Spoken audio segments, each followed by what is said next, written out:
it's impossible for even these leading MAGA influencers to try and justify it, no matter how much they want to defend Trump. It's just the betrayal is too glaring and blatant. So recently, Glenn Greenwald went on the Breaking Points podcast to talk about the recent Trump administration cover-up of the Epstein story, going back on some of the things that the administration had said were existent and were going to be released to the public. Specifically, Glenn gets into the ramifications on Trump's coalition with this and how this decision has split MAGA. So let's get his take on it. Please like the video and subscribe to the channel. Just wanted to get your take off the top about what has unfolded here and the reaction that we've seen from MAGA world. I think the most notable part of this is that it's not just MAGA pundits or MAGA influencers who have been talking about Jeffrey Epstein in very vehement and definitive ways for the last 4 years or more. It's the very people who run the law enforcement agencies. The highest positions are occupied by these people like Pam Bondi, Kash Patel, Dan Bongino. These are the people who've been going around on their podcast and other podcasts accusing Biden officials of corruptly concealing Jeffrey Epstein's client list, saying that Bill Gates is in Congress desperately lobbying to conceal the list because he's on it, insisting constantly that this is like the Rosetta Stone for deciphering the entire corrupt globalist network of degenerates and abusers and predators and the like.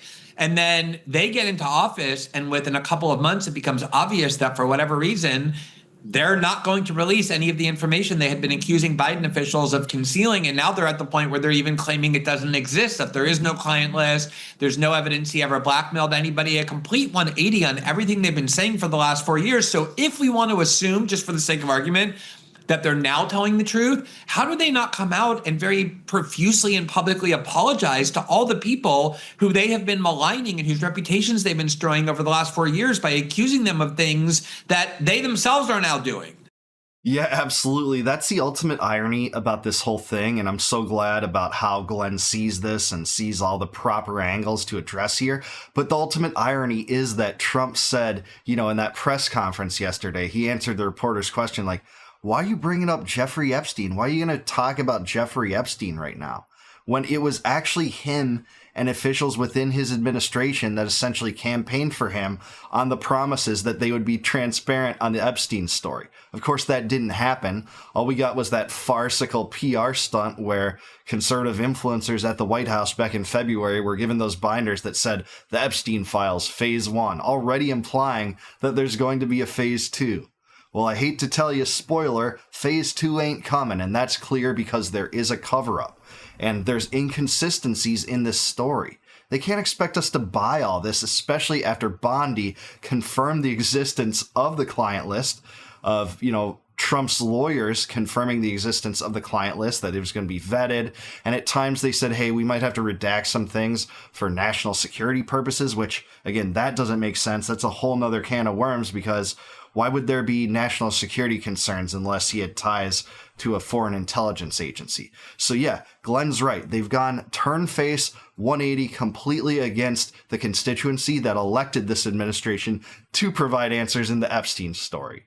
Yeah, that's so well said. And I mean, it was always preposterous to me, the idea that Trump was really going to blow the lid off whatever was going on with Epstein. And to be clear, I think there are a lot of very good questions, very troubling links and patterns with regard to Jeffrey Epstein. I know something you've been pointing to is like the key thing I really want to know about is whether there were links to intelligence agencies, Mossad in particular. Number one, Trump is like the most pro-Israel president. Not that, other American presidents haven't also been pro-Israel, but his first term was extraordinarily pro-Israel, going even further than previous American presidents had gone. So that's number one. Number two, we know these guys were friends. Well, there's pictures of them together. He was on the quote-unquote Lolita Express. Jeffrey Epstein at least claimed they were best friends for a decade. And number three, you've had a bunch of Trump administration officials who also were involved in various Jeffrey Epstein dealings. I mean, Trump's labor secretary from the first term was Alex Acosta, who was in Florida striking this effectively corrupt sweetheart deal with Jeffrey Epstein that let him get off the hook and avoid significant prison time for some of the crimes that he did commit. So I always thought, Not to when you ask Trump, you say, are you going to release these files? He always dithered. He always said, well, maybe, but I'm concerned about this or that. So, Yeah, no, so I agree with her to most of what she's saying. And indeed, Alex Acosta was his labor secretary. You remember, Alex Acosta was the DA that gave him that sweetheart deal she just referred to. And as part of the deal, he had an incredible work release program. At one point, he essentially got to take over a wing of the sheriff's department. During his captivity, they built him a custom TV inside there and allowed him to bring guests in for business dealings. He could travel between residencies, even go outside for fresh air a lot of the time. It really was a sweetheart deal. But here's where I'll push back at Crystal. She talked about how Trump had a close relationship with Epstein, which is true, which is no doubt true, especially in the 90s. That's true. It's well documented.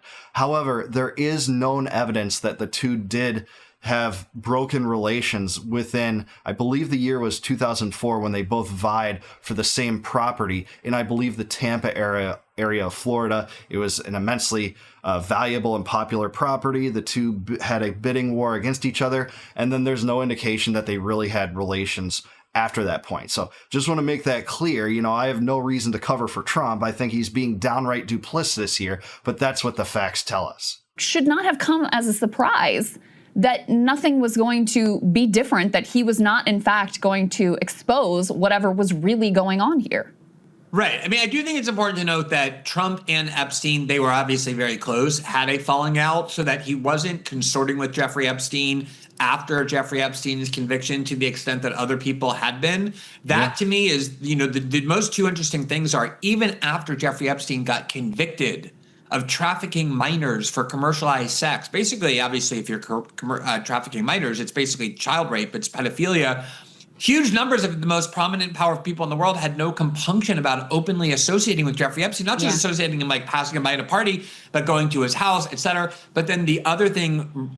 Yeah, I'll just pause there and say Glenn's totally right here. And one of the biggest pieces of evidence in this direction is after his conviction for that in 2006, I believe, Harvard even built him his own particular office within Harvard. He visited there 40 times, was given honors and praises by the institution of Harvard, Alan Dershowitz being there, who was Epstein's lawyer and close associate. And by the way, some of the victims made claims against Dershowitz too. So yeah, this is what happened. Not everyone disassociated from Epstein, quite to the contrary. Crystal, is that his wealth, Jeffrey Epstein's wealth, is inexplicable in terms of what he did. We know a lot of it came from Lex Wexner and other people who are extremely active in pro-Israel activity. So the question that the Trump administration still hasn't answered is, did Jeffrey Epstein work with or for, in any capacity, any intelligence agency, domestic or foreign, the Mossad, the CIA, whomever? And they're just like, we're not going to tell you that, just move on. Yeah. Yeah, that's the most important question. And, if you're applying an Occam's razor here, I've said it before, it looks like he worked for Mossad. Now, I can't say that definitively, but he was mentored by Robert Maxwell, a Mossad agent, and his partner's father he was very close with. He was essentially best friends with Ehud Barak, the former prime minister of Israel, who was also the Mossad chief at one point, who visited him 30 plus times and actually lived with him for a time. He received vast amounts of wealth from Les Wexner, as Glenn just said, who, owns Victoria's Secret and Abercrombie, the parent company of those brands. And he was associated closely with the Israeli government too. So, taking a look at this, there's a plausible scenario in which he worked for Mossad. And, I can't go as far as to say I know that definitively, but that's the most plausible explanation. Just trust us. Nothing to see here. Trust us. We're moving on.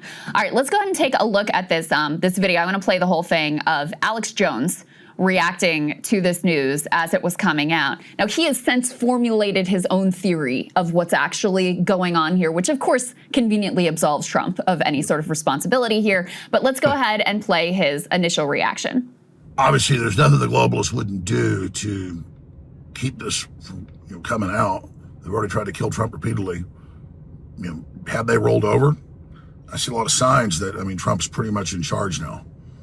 And so all evidence points towards them using the information to control the deep state. So meet the new boss, same as the old boss. The Who song won't get fooled again. So he's implying that they're using the truth about the Epstein case as leverage over the deep state.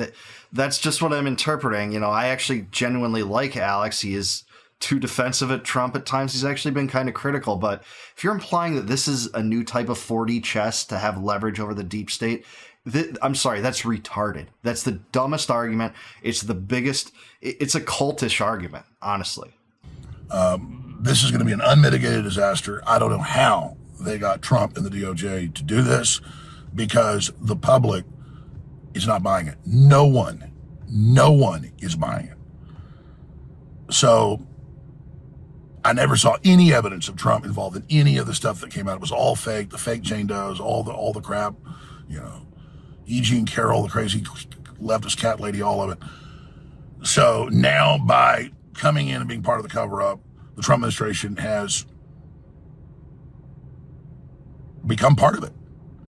Yeah, no doubt. You know, I'd be more critical on Trump. Remember, it was him at the press conference that said, "Why are you talking about Epstein?" Well, it was 24 hours after this farcical release by the DOJ and FBI that said, hey, he didn't blackmail. There was no client list, despite what we said before. And, you know, there's no evidence that he killed himself. All this preposterous stuff that doesn't even conform to their previous statements. Trump is part of it. He deserves complicity here. The buck stops there. And if you're going to absolve him of wrongdoing despite what he said yesterday, I think it makes you a partisan. It makes you pretty partisan at this point. I mean, it's just, you cannot see it any other way. So I just got to the office. I'm going to go throw up, actually. And this only happens every few years when something really, really bad happens or something. I mean, I'm physically going to puke probably right now. My mouth is watering right now. It's because I have integrity. And, you know, I just really need the Trump administration to succeed and to save this country, and they're doing so much good. And then for them to do something like this tears my guts out. And, you know, the left, they're all complicit. They're openly promoting pedophilia. We know they're pure evil. And they'll think it's all funny. Oh, look, Alex is sad. The MAGA's tearing itself apart. Your globalist masters literally want you to eat bugs and live in a 5G, 200 square foot coffin apartment. Look at the left. Look at them all posing with their Pfizer shots, looking like dead zombies. I mean, come on. You guys are sick. And so you shouldn't look at those of us that have a soul still and have integrity in pain over this and celebrate, you dumb pieces of fucking shit. So his new. Well, hey, I'm with them on most of that, but this is not a left-wing globalist thing anymore. This is a uniparty thing. It transcends the left-right paradigm. They're all in on it. It's a big club, as George Carlin said, and we're not part of it. And they get to sweep this under the rug. This is immaterial when it comes to who the ruling party is at the time, who controls the White House. The deep state is essentially, you know, has immense continuity regardless of electoral outcomes. That's where we're at. So I'm with Alex on being disgusted by this thing, if, you know, but you know, I'm sorry to say that this administration is complicit. He said it halfway. He wouldn't go the full way and pin some blame on Trump, but that's the truth. New theory he had on this guy that says the Epstein case is being covered up by intelligence groups to protect Western agencies. There also seems to be, from him and a bunch of others, by the way, blame shifting onto Pam Bondi as if, you know, she's doing this just freelancing on her own with no input from Trump whatsoever and completely, again, absolving him of responsibility. But what do you make of Alex's reaction there? Well, it's understandable that it's so heavy and emotional, because I think a lot of people maybe who don't pay so much attention to MAGA discourse don't have a full appreciation for how central this has been to their entire worldview. This is not like just some isolated little sex scandal that occasionally they would talk about because they thought it implicated people who were their political enemies. This was something they believed was the key to understanding essentially how all the deep state, how globalist institutions are decaying and rotting from the inside. And we were finally going to get the truth. And again, the fact that it was the very people who are now in charge and doing the cover up in their view were the ones who were promising that all of this was going to be exploded in the open, and who were adamant. They weren't just saying like, maybe there's a client list. They were saying there's a client list. Why aren't we seeing it?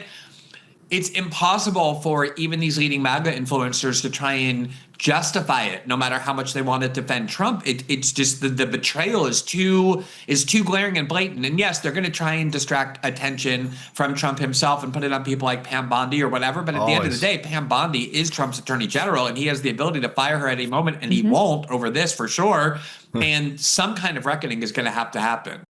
Yeah, totally agree with Glenn here. He made so many good points there. This really was central in many ways to the campaign. It was a primary talking point amongst people on the campaign, and Glenn's pointed that out on his show. He showed how J.D. Vance talked about it, Kash Patel, Pam Bondi, etc. But not only that, this stretched into how the GOP was selling their platform in regard to the culture war too, because so much of it was focused on the, opposing the exploitation of young women and things like males and women's sports, and involving children in the trans issues and putting that up front and center in the culture. Stuff like that was a big part of the GOP campaign. So to see them turn face on this, a sex ring that involved the most powerful people in the world, really seems like an utter betrayal, even to some of the most hardcore MAGA people. And Glenn's right about that.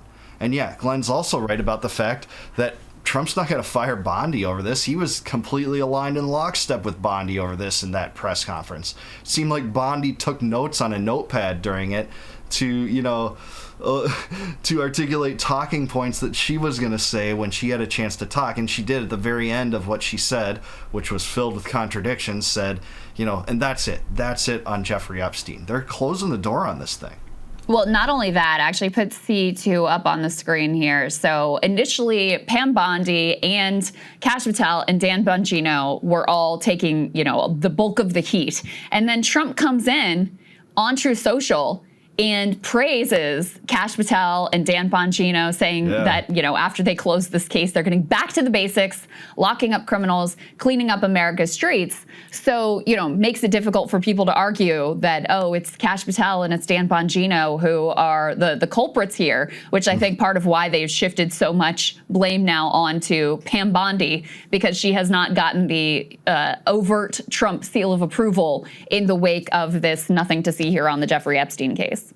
Yeah, they're all aligned with this. This is a group effort. They talked about it in advance and how they would portray this. They strategized on it clearly, very clearly, before that press conference. And for Trump to sit there and be like, why are you talking about Jeffrey Epstein when we have all these amazing things going on right now? And, some bad things, the Texas tragedy that's happened recently and stuff like that. It's just a deflection. You brought this up, Trump. And no, we're not going to stop talking about it. We know you don't want us to talk about it. That's clear. You didn't have to say anything. But we're going to keep this in the news. We're going to keep clamoring because this is exploitation on the highest levels. This is not just some petty crime. This was a sex ring that involved the most prominent people in the world, where there are real victims here, but apparently no clients. They sex traffic to no one. That's why Ghislaine Maxwell's rotting in prison for 20 years. It's just ludicrous that anyone can take this narrative seriously at this point. Right. And that's going to come. I mean, Trump doesn't care about the Epstein files. As you said, he would there was an interview he did with Lex Fridman in October, a month before the election, where he was asked about it. And Lex Fridman said, you're going to release the client list, right? The Epstein client list. And Trump said, yeah, we're definitely going to look at that. He was a little non-committal, but leading people to believe that he would. He doesn't care about it, as you said. He, I think, is very comfortable with having it concealed, always, as you said, gave caveats and excuses the others didn't. So, of course, he's going to defend Pam Bondi. He's never going to fire her. And that's what I mean by a reckoning. At some point, they're going to have to face the fact that everything, not just that they were told and promised, but that they told and promised the people who listened to them, has all come crashing down, either because it was untrue all along or because the cover-up continues. And it's too big in the MAGA world to bury it or to ignore it. Yeah. Totally agree with him here too, and I think this is the third of three major schism-causing events in MAGA or in the right since Trump got elected. The first was the fallout between Elon Musk and Trump, when obviously it turned out that Doge was a sham. It was a fiasco. It didn't cut anything except for, I believe, $9 billion was codified into law by Congress of those cuts that they initially projected would be $2 trillion, right? we're in debt. Elon Musk couldn't stop talking about how the country's bankrupt. And I side with him more on that because he seemed more serious about it and more willing to criticize the administration once they turned face, once they got in office, like they always do. Republicans continue the spending. They drag real patriots like Thomas Massey who do want to cut government. And then they announced, $1 billion or $1 trillion Pentagon budget for the first time ever. Woo woo, we're spending more than Biden did by about $100 billion a year on that. That was the first event. Then the war with Iran on behalf of Israel. There are a lot of non-interventionists that supported Trump that didn't want any part of this. And that caused a schism. I still think that lingers. It's not like that conflict's over. They're going to try to drum us back into regime change. And, it only relied on Iranian restraint that there wasn't regime change. Trump himself put that on the table from Truth Social. And then this is the third schism-causing event. I think this has the ability to create a total rift within MAGA to compromise the rest of Trump's agenda, no matter how you feel about it. The immigration stuff, the tariff stuff, whatever else he wants to do, I think is being threatened by stupid decisions, and this is the third most blatant one. Yeah, well, speaking to that point, J.D. Vance, this was on the campaign trail. He was celebrating how the list was going to be released. You had Pam Bondi, we covered this yesterday. She said just quite recently that she had the client list, quote, on her desk in an interview with Fox News, and now there is no client list whatsoever. But just as a little walk down memory lane, let's play C3 of J.D. Vance with Theo Vaughn saying, we got to release the list. Everybody in politics has a vice that's much worse than alcoholism, is the way that I put it. But we release the list. Seriously, we need to release the Epstein list. Yeah, we do. We really do. And that clip is not going to age very well, is it? Just absurd that this was just floated out there, total enthusiasm for it. And we're never going to get the list. That is an important thing. Let me also play for you C7. This is Alina Habba recently with Piers Morgan saying that we are going to be deeply disturbed by these shocking revelations that the Trump administration was on the verge of bringing forward. Let's go ahead and play that, guys. It is incredibly disturbing. We have flight logs, we have information, names that will come out. There were so many individuals that were hidden and kept secret and not been held accountable. I believe in accountability. So you have to now go through your process. Again, now it's time for accountability. We have seen for so many years, Pierce, in this country, many investigations, subpoenas, testimonies in Congress, et cetera, et cetera. But there's a general frustration with accountability. We take it halfway, we don't take it home. And I really believe that now with Cash and Pam, there will be accountability. Oh, yeah. I'm sorry to say, spoiler alert, there was no accountability. We're not going to see names, like you said. And this whole thing's a sham. And Americans aren't buying it. I'm sorry. The people that are so heels dug in deep for Trump that still support this aren't being honest with themselves or with others.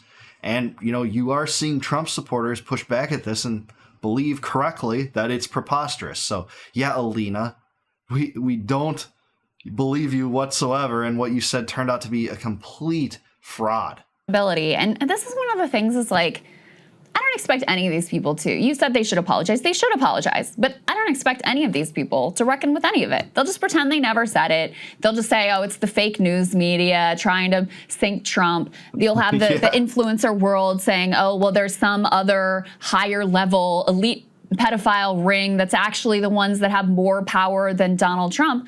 They'll spin and they'll cope and they'll lie. And it's just wild to me that this is so common and so typical. Yeah, we covered this on our show last night, and it sounds like you guys had the same fun as we did. Like when we were going through these clips, I was actually surprised at how adamant and emphatic and definitive a lot of them were. And that last one was, that last one was not Alina Habba as a Trump lawyer or a pundit. That was her as U.S. attorney for New Jersey. And she said, we have the names of the people who you're going to be shocked by who were involved in this. And this is all going to come. This was not 4 years ago. This was 3 months ago or 4 months ago. So of course, what you're saying is true. I mean, we have Dan Bongino saying Bill Gates is in Congress every day working hard. Kash Patel said the same thing to make sure that he wasn't exposed as being on the list. He's doing everything he can to suppress it, implying Bill Gates is a pedophile, that he was on Epstein Island, that he's on the list. And now they're all like, yeah, never mind. None of that was true. So I get what you're saying. They're going to, I mean, like Caroline Leavitt at the White House yesterday, when asked about this, she gave like a 4-second answer. And then she's like, hey, look over here. All these bad guys we're putting in prison, we're rounding them up. They're probably going to be, you know, having theater about immigrants and criminals or whatever to try and distract attention.